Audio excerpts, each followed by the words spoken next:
আমেরিকায় এমন অনেক কিছুই করা হয় যা ইউরোপ থেকে একেবারেই আলাদা।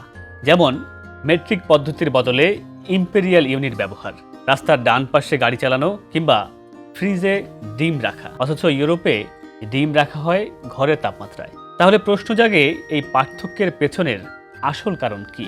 আমেরিকায় ডিম ফ্রিজে রাখা একেবারেই স্বাভাবিক অভ্যাস। মূলত দুটি কারণে তারা ডিম রেফ্রিজারেট করে। প্রথমত, ডিম যেন দ্রুত পচে না যায়।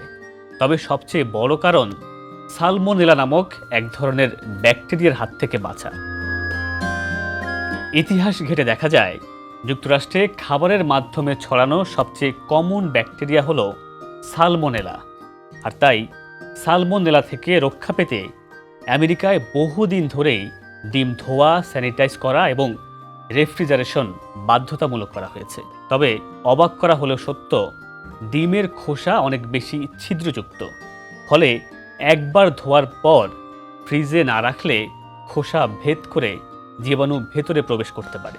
তাহলে প্রশ্ন হলো, ইউরোপে ডিম ফ্রিজে রাখা হয় না কেন? ইউরোপীয় ইউনিয়নের নিয়ম অনুযায়ী দোকানে বা বাসায় ডিম সাধারণত ঘরের তাপমাত্রাতেই রাখা হয়। এর পেছনের মূল কারণ, ইউরোপীয় ইউনিয়নে ডিম ধোয়ার নিয়ম বাধ্যতামূলক নয়, যার ফলে ডিমের প্রাকৃতিক কিউটিকল আবরণ থেকে যায় এবং এটি ব্যাকটেরিয়া প্রবেশে বাধা দেয়। আর সে কারণেই ফ্রিজেও রাখার তেমন প্রয়োজন হয় না। যদিও গবেষকদের মতে ধোয়া হোক বা না হোক, ডিম ফ্রিজে রাখলে নষ্ট হওয়া এবং ব্যাকটেরিয়া আক্রান্ত হওয়ার সম্ভাবনা কম থাকে।